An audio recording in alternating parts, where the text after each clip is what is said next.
Chapter 1 You foolish woman, we're actually Dad's biological children. Just die already. When you're gone, everything will belong to us. My adopted daughter, Hannah, who I raised single-handedly, looked at me with a twisted expression. Taking advantage of my paralysis from the car accident, she slapped me, pulled my hair, and tore at my mouth. She treated me like an evil stepmother, wishing she could strangle me right there in my hospital bed.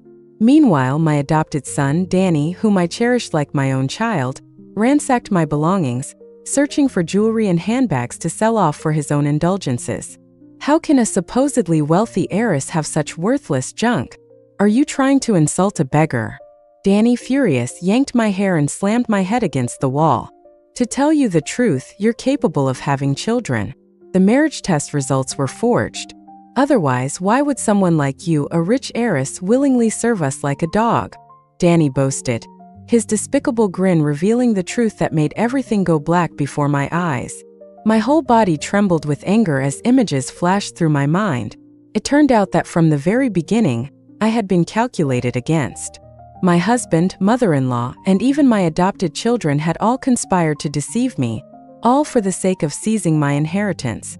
After my parents' deaths and my own paralysis, they revealed their true colors, not only humiliating me but also plotting to take all my assets. My heart pounded and I couldn't catch my breath. I died right there. But then the sounds around me grew clearer, and when I opened my eyes again, I found myself standing in my room perfectly fine. I looked at the time. It was 5 years ago.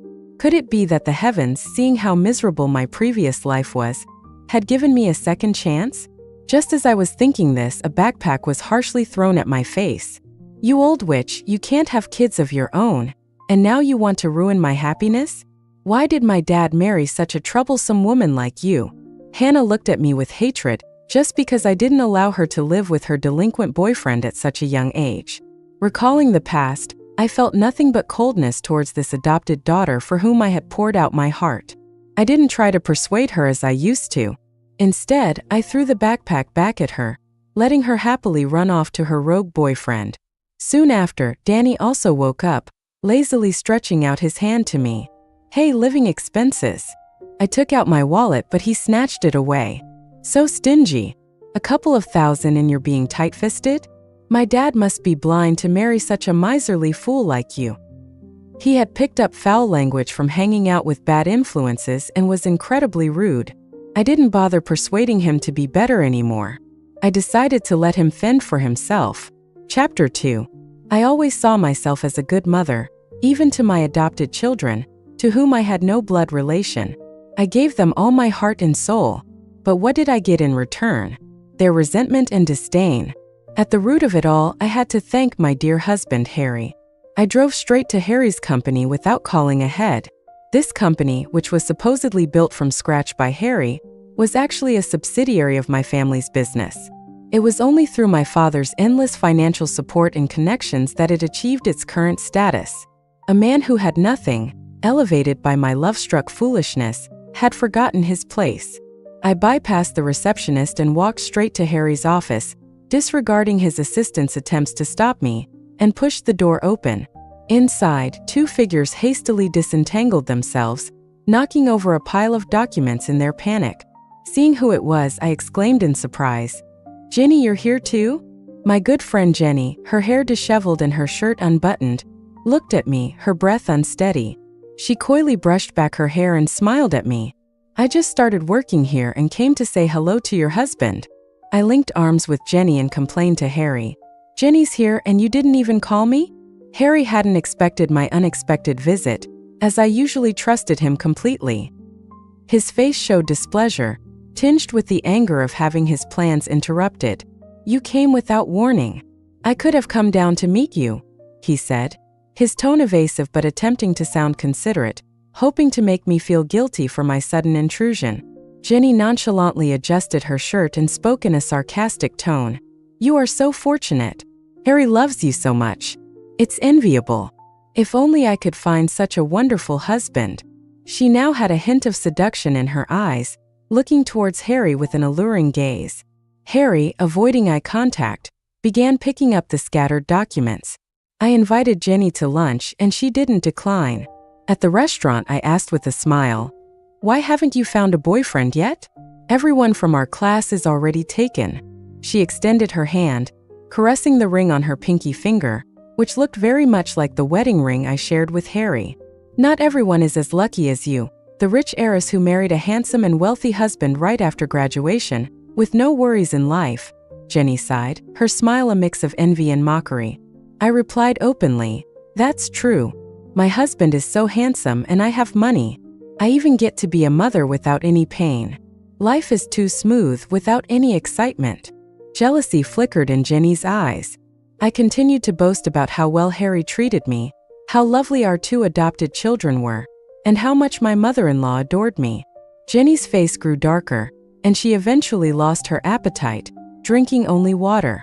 I advised her, "Jenny, you should find a man like my husband. Even though I can't have children, he never despises me. You can still have children, so you should find someone even better." Jenny's smile was meaningful.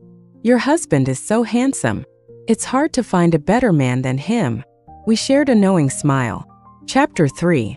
That evening, my mother-in-law called. She started with, "Hannah, you need to buy your uncle another house in the school district. As the eldest daughter-in-law, this should be your responsibility. Why do I always have to remind you?" She rambled on, treating me like an endless source of money. Every time she contacted me, it was either for a house, a car, money, or to find a job or a partner for her younger son.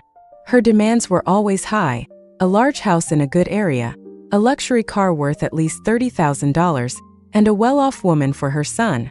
She never considered his lack of education, job, and savings. I grew tired and interrupted her. "Mom, I just bought him an apartment. Why do you need another house in the school district?" She laughed heartily over the phone. "He found a girlfriend, and she's already expecting. Your nephew will need to go to school eventually, won't he?" In the past, I would have been happy for my brother-in-law.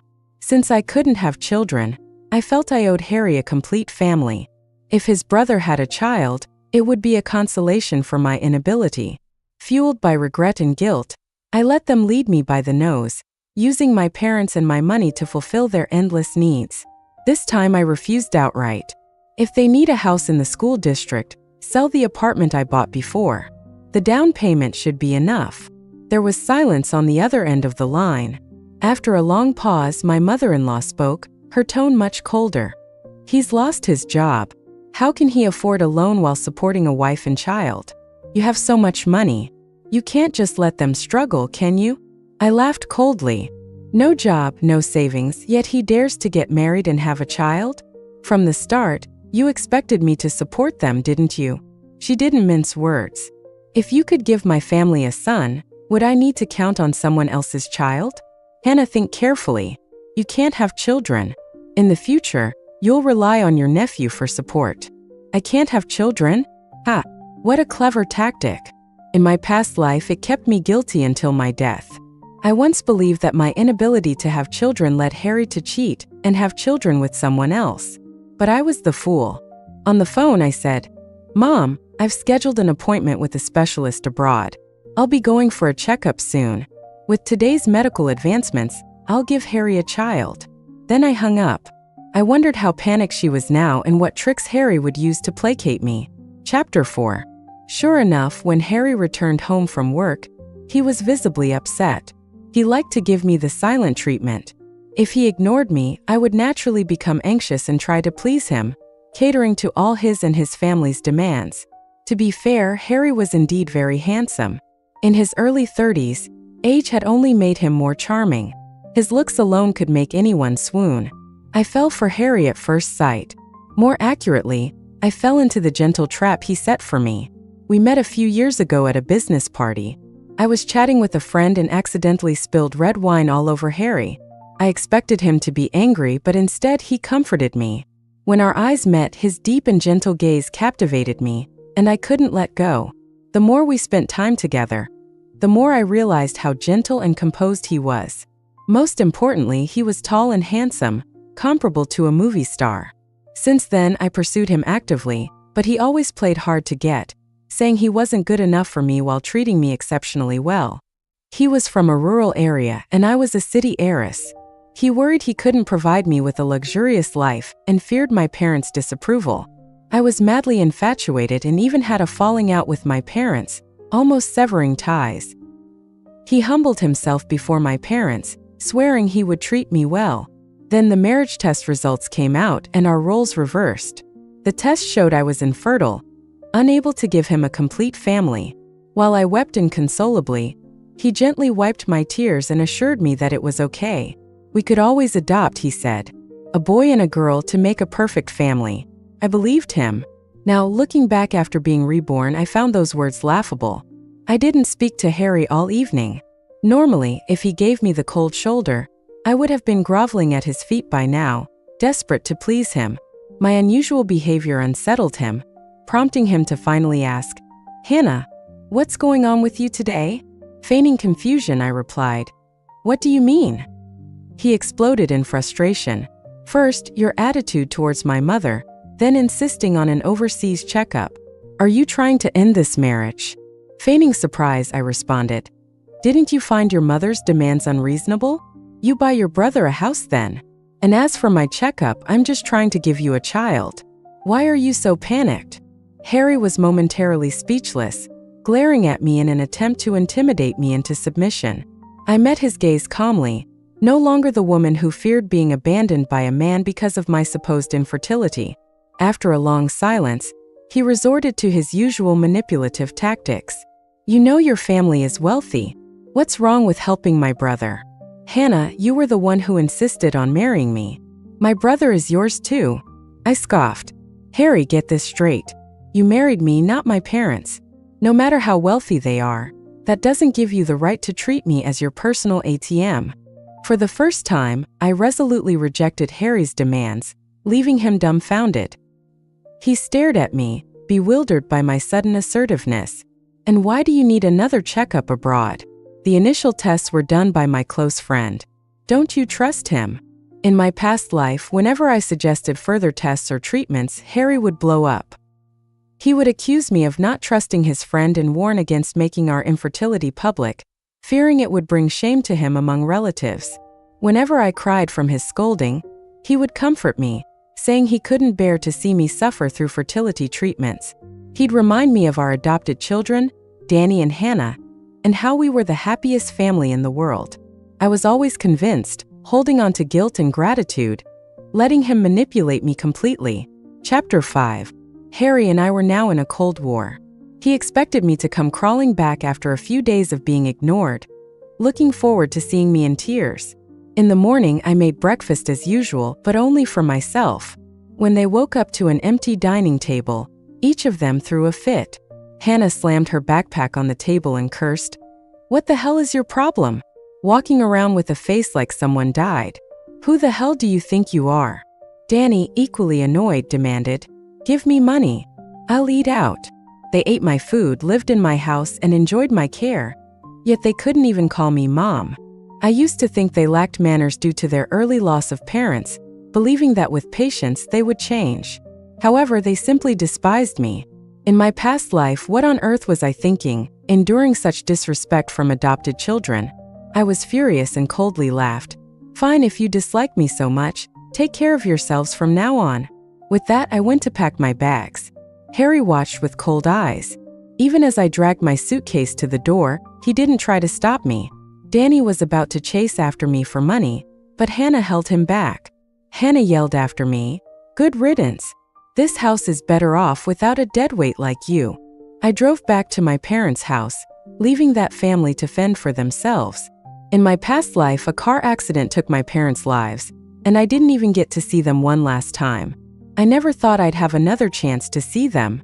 Combined with everything from before and after my rebirth, I couldn't help but cry bitterly. When I arrived home, I clung to my mother, sobbing uncontrollably. My mother, heartbroken, kept asking me what was wrong. My father, with his graying hair, paced anxiously, unable to express his concern overtly. I told them that Danny and Hannah were Harry's biological children. Harry had fathered them with a girl from his village at the age of 18, and they had been raised by his mother, who claimed they were relatives' children. I wasn't infertile. Harry had forged the test results to justify raising his children openly. Everyone in that household knew the truth except me. After hearing my story, my parents almost fainted from anger, but they quickly reassured me that no matter what, they would always be my strongest support. I felt incredibly fortunate that the heavens had given me a second chance to take control of my destiny. Chapter 6. I reached out to Jenny and invited her for a coffee. She arrived, exuding the mature charm of a sophisticated woman. With a smile, she toyed with the ring on her finger and asked, "Did you and Harry have a fight? You look terrible." I sighed. My dad's company is in trouble. I'm afraid to tell Harry and can only confide in you. She was startled. What's going on? Is it serious? My mom told me in confidence. We're on the verge of bankruptcy. You know how my dad is. He won't admit it to me, I said, looking distressed and on the verge of tears. Jenny offered some comforting words and suggested I tell Harry. I shook my head. No, don't tell Harry. He has enough on his plate already. Jenny seemed to mull things over but said nothing more. Later, I received a call from Hannah, asking me to come home. I complied and returned to find my mother-in-law sitting on the couch, as haughty and sharp-tongued as a royal dowager.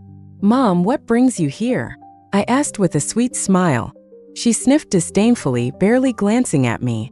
"We need to talk face to face. You've been out for hours. Were you out with some other man?"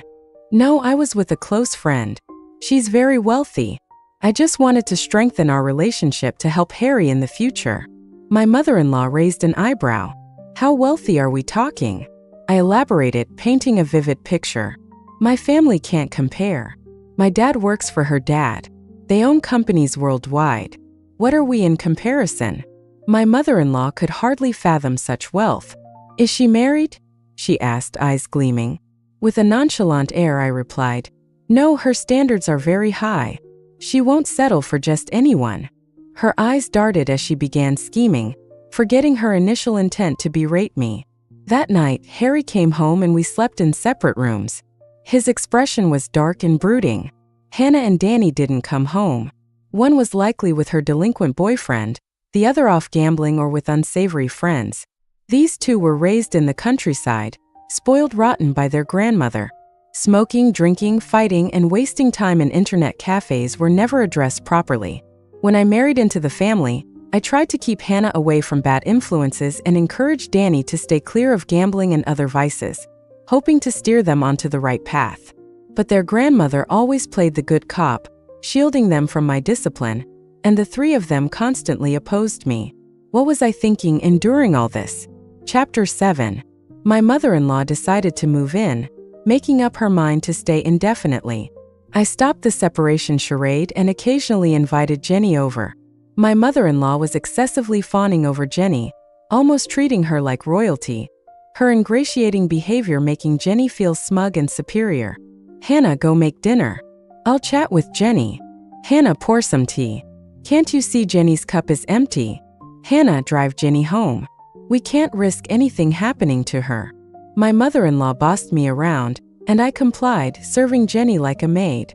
For years, Jenny felt overshadowed by me, but in such moments she savored the feeling of superiority, basking in the pleasure of having me under her thumb. As I drove her home, she remarked, "Your mother-in-law is quite nice."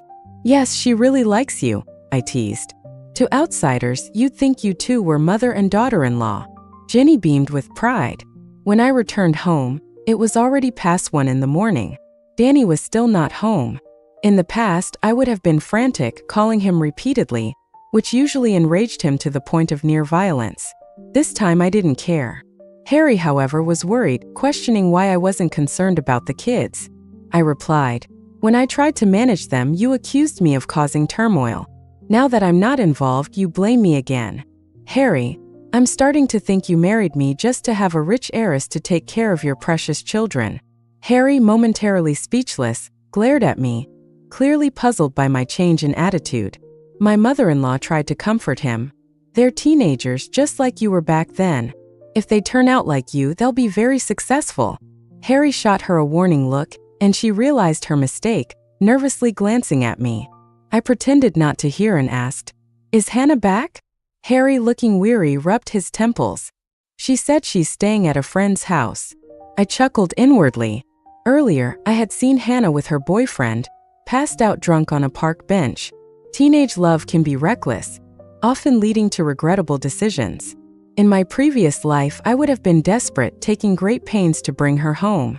No matter how much she screamed and fought, I would have insisted on keeping her on the right path. The more I did, the more they resented me. Why bother? Chapter 8. Harry asked to borrow money, saying his company was struggling. I avoided his gaze, continuing to wash dishes. I don't have much money on hand. Harry pressed. What about your parents? I'll pay them back in a quarter with interest. Feigning guilt, I kept my head down. Harry, I've fallen out with them, but I do have a house I can sell urgently. How about that? He noticed my evasiveness and grew more displeased. Forget it. I'll find another way. Just as I breathed a sigh of relief, he asked, by the way, with so many companies going bankrupt lately, is your dad's business okay? I dropped a plate, shattering it. No, everything's fine, I stammered, hastily picking up the pieces. Don't worry. My dad's faced tougher challenges. He'll get through this. Harry eyed me suspiciously. I quickly added, maybe you could ask Jenny for help. Harry looked puzzled. Jenny? She has money. Her family is far wealthier than mine, I said. She's a hidden gem. Only I know her true background. Harry was skeptical. She doesn't seem that wealthy. Are you sure? Absolutely. She once told me her dad forbade her from revealing their wealth, especially to men. I laughed. Rich families fear gold-digging sons-in-law. They have to be very careful. Harry nodded, slowly buying into my story. Yeah, there are too many people like that nowadays. Better safe than sorry. As I disposed of the shards, I continued. Jenny always said she'd only marry a man who truly loves her, not for her money. Harry chuckled. I guess that makes sense. Soon after, Harry claimed he had a fishing trip with friends and left. I wasted no time contacting my lawyer, quietly moving my assets. Not a penny more than necessary would be left for Harry. Chapter 9. Harry and his family grew increasingly cold toward me.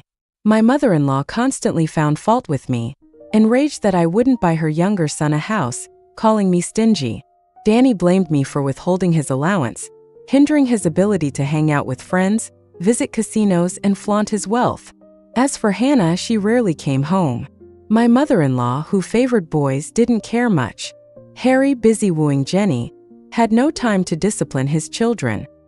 He assumed I would handle it, believing that if the children went astray, I would be the one most heartbroken. Jenny visited more frequently, practically becoming the lady of the house, enjoying royal treatment. During one rare family meal, I was ignored while Jenny was the center of attention. Jenny, you love shrimp. Harry, peel some for her. My mother-in-law suggested with a smile, nudging Harry. Harry immediately set down his chopsticks and began peeling shrimp for Jenny. Jenny glanced at me, pretending to be reluctant. This isn't right, she said, but her smug expression betrayed her delight. Hannah, suddenly acting obedient, sweetly offered Jenny some food. Aunt Jenny, I made this dish just for you. I hope you like it. Jenny accepted, beaming. Hannah, you're so well behaved. Your mother always says you're rebellious, but I don't see it. Hannah shot me a venomous look but maintained her sweet demeanor toward Jenny. Aunt Jenny, don't listen to my mom. She's just jealous because she can't have kids and envies my health. Jenny pretended to be shocked but clearly relished the gossip. Danny, feeling wronged, also complained to Jenny. Mom's so stingy now. She won't even give me spending money. I can't keep up with my gaming equipment and keep getting crushed. Jenny generously pulled out a wad of cash from her purse, handing it to Danny. If your mom won't give you money, Aunt Jenny will. Here, take it. Thanks, Aunt Jenny. Danny cheered, overjoyed. Jenny didn't forget about Hannah, giving her some money too. Hannah hugged her affectionately, purring like a contented kitten, while the whole family laughed, enjoying the harmony. Aunt Jenny's generosity made them all happy, but I noticed her LV bag had been swapped for a counterfeit. She must have spent quite a bit to win over these two siblings. Chapter 10. Harry finally proposed divorce. I sobbed, pleading with him not to abandon me in my time of need. Harry, my dad's company is bankrupt. I have nowhere to go. Please don't divorce me. Help my dad, please. Harry, usually gentle, coldly pushed me away. Hannah, you refused to buy my brother a house. You're selfish. How can you expect me to help your family now? My mother-in-law, triumphant, chimed in. Hannah, let's be honest. Harry is already with Jenny, and she's pregnant. What? Aghast in shock, Danny, gloating, added. Serves you right. You're so stingy, not even giving me allowance. Luckily, Aunt Jenny will make me a true rich kid. He seemed to fantasize about a future of endless gaming and gambling, laughing so hard his eyes turned to slits. Hannah was even more blatant, shouting, You barren old witch, finally you're out. You have no idea how much I despise seeing you. I tearfully asked, Hannah, can't you at least speak up for me? Get lost. You think you're my mom? Aunt Jenny is my mom now. Stop flattering yourself. Hannah loudly declared. You're just a barren hen. My dad marrying you was the worst mistake ever. Danny, sneering, added, You better leave now. Aunt Jenny is wealthy and powerful. If you don't go, she might not let you live. Exactly. What good does it do to stay? Get out. Hannah, her face twisted with hatred, echoed. There was no point in arguing further. I tearfully agreed to divorce Harry. The process was shockingly smooth. Harry was eager to rid himself of a bankrupt wife and be with the alluring, wealthy Jenny. Outside the civil office, Harry hypocritically advised, Forget about me, Hannah. Don't do anything drastic. We were once married, and I still hope you find happiness. I smiled. Of course I will be fine. But Harry, your retribution has just begun. Chapter 11. Less than a month after our divorce, Harry married Jenny. Jenny came to flaunt her engagement ring. Harry had this custom made for us. I bet you never had anything like this. I looked at her unimpressed and asked, Are they treating you well? Of course, she gloated, caressing her belly. Harry's mother dotes on me. The kids are so obedient. And Harry, he's incredibly attentive. I nodded. I'm glad to hear that. Jenny's smile faltered. She had come to provoke me, expecting to see me break down. But I remained calm, showing no signs of stress from the divorce or bankruptcy. Hannah, what are you playing at? She knew me well enough to sense something was amiss. I just smiled, raising my coffee cup in a toast. Jenny, you guessed right. I hate you more than I hate Harry. In my past life, Jenny had sent me photos of her and Harry together, with her face obscured anonymously. The shock gave me a heart attack, landing me in the hospital. Jenny then called my parents, who rushed to my side in a storm, meeting a fatal accident. How could I not hold her and Harry accountable for my parents' deaths? Years later, my accident that left me paralyzed was also her doing, tampering with my brakes. I was left helpless, with Harry siding with her, offering no justice. Yes, I was foolish, but Jenny deserved her punishment even more. Seeing her confusion, I added, that family's needs are endless. Once you can't meet them, who knows what they'll do? Jenny, recalling daily events, turned pale. Before my divorce, I had installed hidden cameras in the house. Watching Jenny's declining household status became my new amusement.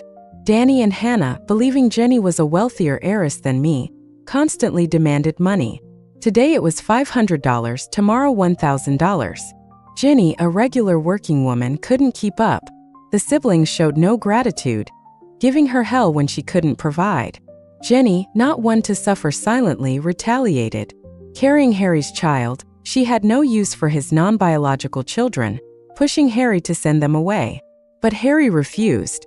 So she subtly encouraged Hannah to live with her boyfriend and Danny to gamble, hoping Harry would lose patience and kick them out. Chapter 12. After dinner with my parents, Harry called, sounding worn out. Hannah, is Jenny really a wealthy heiress? That's what she says, I replied, watching the chaos in my former home via hidden cameras. My mother-in-law and Jenny were in a heated argument. The cause? My mother-in-law demanded Jenny buy her younger son a house in a good school district. Jenny, stunned by the audacity, called her a lunatic. Initially, my mother-in-law held her tongue, thinking Jenny was still assessing them. But as Jenny's pregnancy progressed, she grew impatient, demanding immediate action. Jenny, unable to afford such luxuries herself, was caught in a bind. So the two women clashed daily, with Harry growing more suspicious of Jenny's true financial status. Harry's life must have been quite difficult lately, With business problems piling up and Jenny unable to help, these problems were my carefully crafted gifts to him. Before marrying Harry, I was also considered a business elite, and with my parents still around, I had firm backing. Without the fog of being love-struck, I easily outmaneuvered Harry, the cunning man who thought he could control me. In the past, I was too focused on Harry, too immersed in that family, making sacrifices for them and ruining my own life in the process. Now, I was more devoted to my career, being filial to my parents, and occasionally keeping an eye on Harry's household from afar. One evening after work, I happened to see Hannah. She was yelling at a young man, trying to physically attack a girl behind him. The young man protected the girl, and together they beat Hannah up. If it hadn't been for passers-by intervening, who knows how badly she would have been hurt. I watched from my car, remembering how, in my previous life, Hannah had abused me while I was paralyzed. The scene before me felt oddly satisfying. After someone called the police and the young couple fled, I got out and pretended to be concerned as I helped Hannah up. "Hannah, what happened? Did that man hit you? And why did he defend that girl?" I asked, feigning shock. Hannah, disheveled and bruised, with blood still trickling from her nose, saw me and her eyes flashed with anger. She yanked her arm away from me. "None of your business," she spat, her attitude defiant. "I was just having a moment with my man. What's it to you?" I remained silent. If getting beaten up was her idea of romance, then so be it. Chapter 13. Hannah got pregnant. Harry informed me of this development. He was worn out, his life a constant struggle between business troubles and family chaos. Every time he came home, it was either Jenny complaining or his mother berating him, blaming him for marrying a fake heiress. His business problems persisted, as if he were being targeted by unseen enemies, leading his company toward bankruptcy. But these were secondary issues. What truly pained him was his children. "Danny has been missing for half a month. He stole money from me and hasn't been heard from since," Harry said, his eyes red, voice choked. In tears, he looked at me with those deep, soulful eyes that once made me melt. I smiled, unfazed by his theatrics. Danny was doing just fine, living it up in casinos, gambling away what little he had, enjoying a carefree life. In the past, I had forbidden Danny from gambling, fearing he'd become an addict and ruin our lives. But whenever I tried to discipline him, my mother-in-law would scream that I was heartless, denying her grandson his pleasures.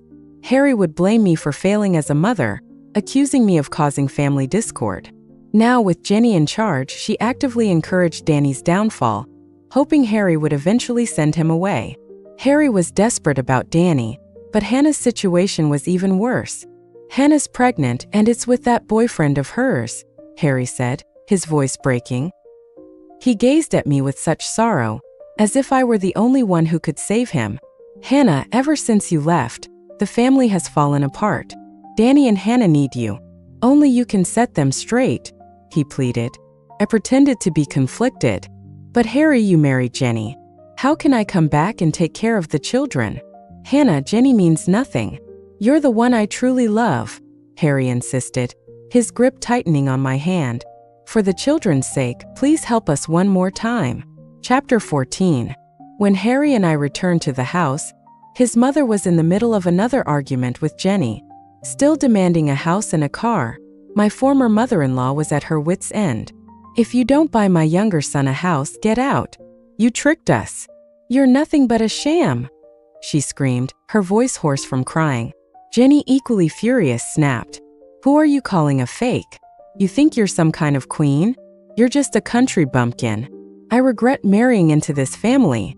The two women were at each other's throats. Jenny might have had the upper hand, but her pregnancy held her back, forcing her to be more cautious. My former mother-in-law had no such concerns. With Danny as her cherished grandson, she didn't care much for Jenny's unborn child. Harry, ignoring the chaos, took me to see Hannah. Hannah refused to come home, fearing Jenny's wrath and the gossip of neighbors. She preferred the squalor of her rented room, where she constantly fought with her boyfriend. When we arrived, Hannah was sobbing on the steps of her rundown building. Her boyfriend had taken off, leaving her with nothing but the clothes on her back, and had blocked her on every platform. I watched her cry, feeling nothing. In my previous life, she had tormented me, blaming me for ruining her life with her boyfriend, refusing the opportunities one offered her. She had rejected the piano lessons, the chance to study abroad, and the respectable young men I introduced to her. Now she was reaping what she had sown. I drove them home, observing Harry and Hannah from the rearview mirror. Harry knew deep down that her boyfriend was bad news. He understood that if Hannah didn't change, her life would be destroyed.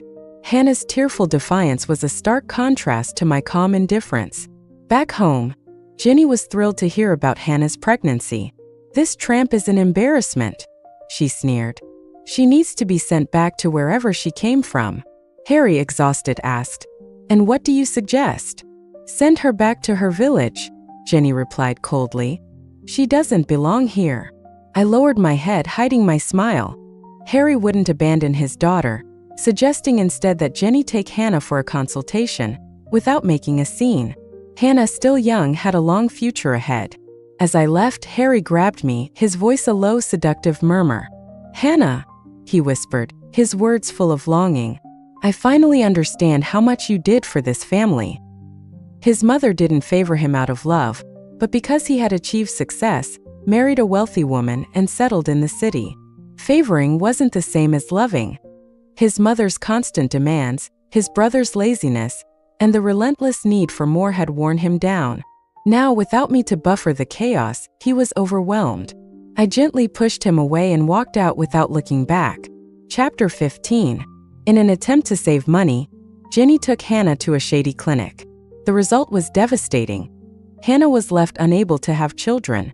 Still young, she didn't grasp the full weight of this loss, instead channeling her hatred towards Jenny, using every opportunity to torment her. Unable to get rid of Hannah, Jenny realized too late that Hannah and Danny were Harry's biological children. Who would have guessed that Harry, at 18, had fathered twins? Jenny and Hannah's battles turned the house into a war zone. Harry, desperate to escape, often sought me out to vent. Away from that toxic environment, I had regained my composure and enjoyed my newfound peace. One night, after Harry got drunk at a bar, I took him to a hotel, lay beside him, and took a photo of us together. I sent it to Jenny, just as she had once done to me. When Jenny arrived at the hotel, heavily pregnant and frantic, I was already gone. Just like in my past life, she was so enraged that she ended up in the hospital. She had no idea who sent the photo, and Harry would never admit to arranging the meeting. I visited her in the hospital, bringing a bouquet of carnations. She lay there, pale and ghostly. "Jenny, was it you? Did you send that photo?" she snarled, her voice filled with venom. Once a beautiful, sophisticated woman, she now looked haggard and old. I feigned innocence. "What are you talking about? I don't understand." "It was you. I know it was you," she screamed, her voice filled with desperation. "Why are you doing this to me? Are you trying to drive me insane?" "Jenny," I said softly, brushing her hair back from her forehead. "You betrayed me first." Jealous of my life, she had stolen Harry, wrecked my family, and exposed me to harsh truths, pushing me from one nightmare into another.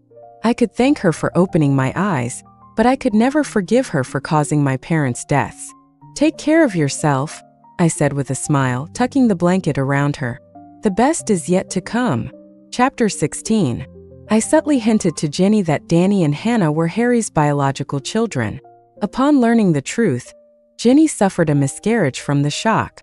She finally understood why Harry never wanted to send the twins away. They were his own flesh and blood. The constant turmoil at home drained Harry. He sought me out more frequently, pleading with me to return. "Hannah, I really can't live without you. Since you left, my family has fallen apart. Please come back to me," he begged, tears streaming down his face. Harry had aged rapidly. His once handsome face now bore deep lines of exhaustion and despair. His mother had never truly loved him. She had only relied on him because he was the eldest, had moved to the city, married a wealthy woman, and provided for the family. Now, with me gone, he had to deal with his mother's endless demands, his brother's laziness, and his children's waywardness. He missed the stability I brought, the way I managed everything, allowing him to focus on his career. But I had no reason to shoulder that burden again. I smiled, lifting his chin to look into his eyes. "Harry, you look so pathetic now." His face fell, disbelief etched across his features.